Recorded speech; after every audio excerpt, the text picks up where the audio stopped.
delighted to hear you, and the floor is yours, Foreign Secretary. Thank you very much. Thank you, everyone. Thank you, Peter. I woke up listening to Peter Ricketts this morning on my radio, and now at tea time, I feel you bookended my day. So thank you very much. Great to be here in this house that has many memories for me, as you can imagine. I think of all those European councils where I spent late nights and early mornings here, and it's very good to be back. 75 years. NATO is 75 years old. I am 57 years old, but I hope there's more than just the symmetry of that I bring to this discussion.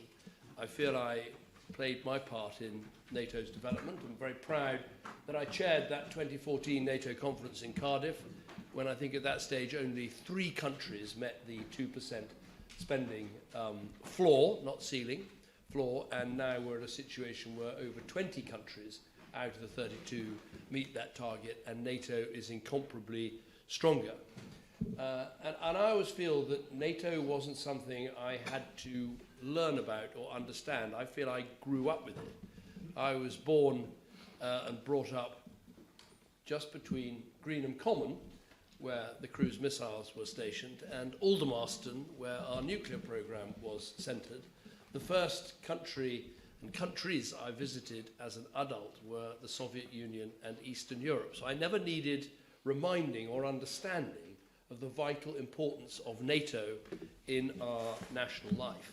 And it's been extraordinary, having supported it all through its quiet years, years in which some people wondered whether it had a functioning brain. I never lost faith in NATO. I always kept the faith in NATO, and it's great to be celebrating its 75th anniversary, and a 75th anniversary when it is so much stronger today than it has been for years. And today, of course, at the NATO Foreign Ministers meeting, we welcome Sweden for the first time as a full participant, and to bring 2 countries, Finland and Sweden, into NATO, both so highly capable militarily, so financially strong, so knowledgeable about their region and their military obligations, definitely makes NATO stronger. I wanted just to talk in my 10 minutes, because you've had a long day. Why is NATO so successful? What is next for NATO? And what will truly determine its success or failure in the years ahead? Why it's so successful?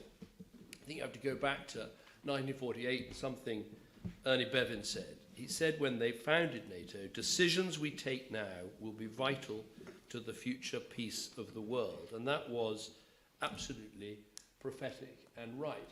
But I think the heart of NATO's success is its incredible simplicity. The simplicity of Article 5, that an attack on one is an attack on all, is something that all participants and all people could understand.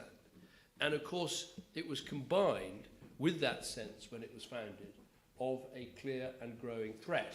And most of NATO's life has had that clear threat, and we certainly have that today. And its success has been based on its continued expansion. What is next for NATO? Well, it's clear that while NATO is not a participant in the conflict in Ukraine, the outcome of what happens in Ukraine is, in my view, absolutely vital to the future of Ukraine. And that is why, one of the reasons why Britain so strongly supports Ukraine's struggle. I was meeting earlier with the Slovak foreign minister, and I pointed out something that not a lot of people know, which is my closest, not living, but relative who was in politics before me from my family, was a man called Duff Cooper, who resigned in 1938 because of the Munich conference and the decision to dismember Czechoslovakia. And to me, what we face today is as simple as then. We have a tyrant in Europe who's trying to redraw borders by force, and there are 2 choices. You can appease that approach, or you can confront that approach. It is undoubtedly the right thing to confront it, and that is what we're doing by giving Ukraine such strong support. And I very much see with Ukraine there are 2 futures that are open to NATO and to Europe and to countries like Britain. There is a future where we support Ukraine, where Putin does not win in Ukraine, where Ukraine recovers its territory and is capable of having a just peace. And that future is an incredibly bright one for Britain, for Europe, for NATO. It's a future where NATO will be strong, everyone will see the strength of its alliance, everyone will recognize that Ukraine should be and will be a part of NATO, and the capability of NATO will have grown even stronger. And people will see that we in the West are capable of standing up to a threat of this magnitude. But there is another future for NATO, for the West, for Britain, and that is one where we allow Ukraine to fail, we allow Putin to succeed, and the celebrations will be held mostly in Moscow and, of course, in Beijing and in Tehran and in North Korea. And that is a very bleak future, not only because I believe other European countries would be at risk, but I think all of the world would look around at America and Britain and European powers and wonder how willing we were to stand up for our allies, how reliable we were as an ally. And even the absolute key to NATO of Article 5, allies in Europe would start looking to each other and wondering how much they could really trust each other when they said they were going to stand up for each other and stand by and oppose aggression. So I think the biggest test for European nations is this issue of Ukraine, and that is why it is my #1 priority as Foreign Secretary, and something that this government is giving so much effort and thought and resources to. But of course it's not the only threat and the only issue that NATO has to face in terms of what is next. We face an incredibly dangerous and difficult and disputational world with so many conflicts. We have the instability in the Middle East, instability in Africa, more conflicts in Africa than perhaps we've had for the last 40 years. And of course we had a timely reminder last week with the issue of China's cyber attacks on the very heart of our democracy, that we face threats not only in terms of the Russian threat, but also the threat that we face of instability to our south, and of course the issues emerging out of the Indo-Pacific into our own region. And NATO has a role to play in addressing all of those threats. And the UK is determined to support all of the NATO strategies in dealing with those threats. Final point I wanted to make is what will determine the success or failure of NATO in the future. Now, of course, there's some very simple, Treasury-like technical answers to that. I think the success will depend on more and more countries reaching 2%, or more countries seeing 2% as a floor and not a ceiling, and we see such great progress there.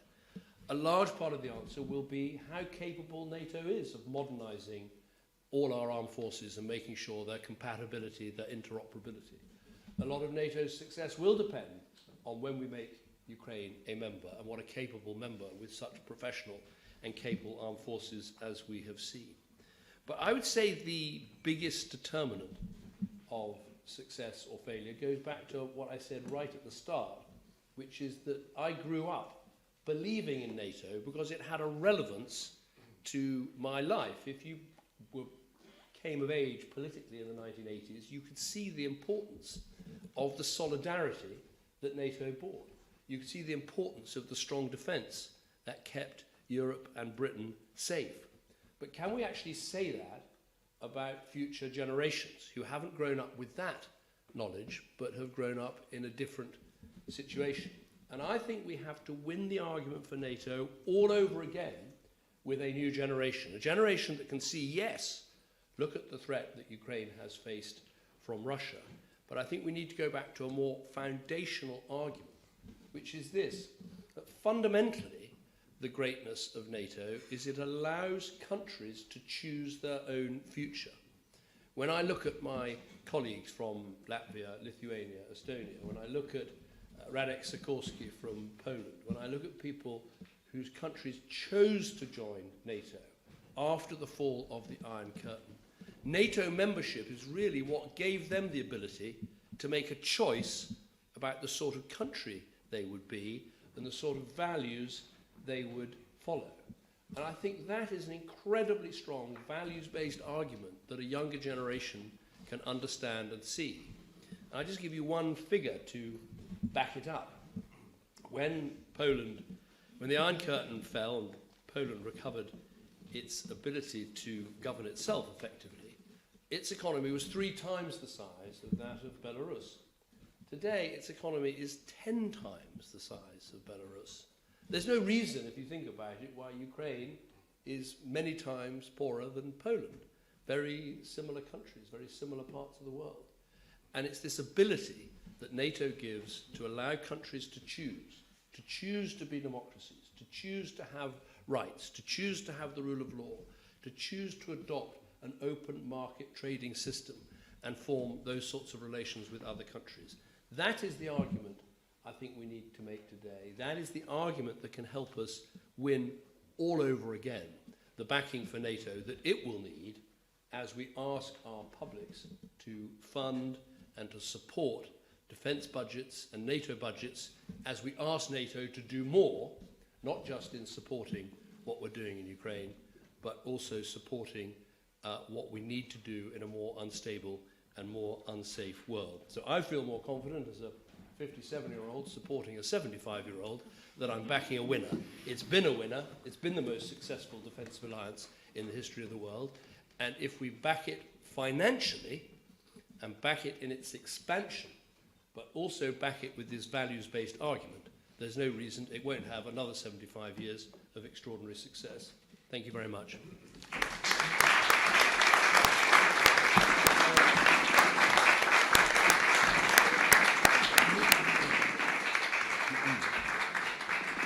Well, there's an inspirational message from our Foreign Secretary to close off this conference.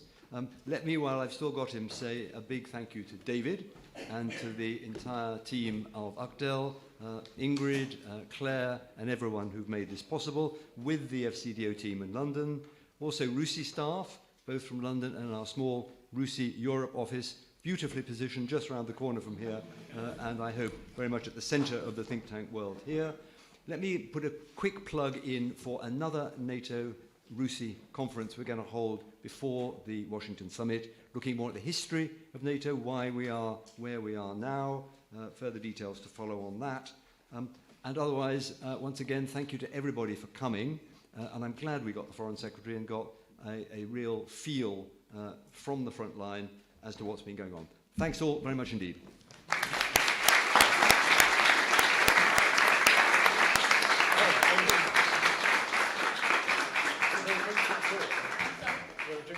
Yes, and thank you. I forgot the most important thing, the drinks.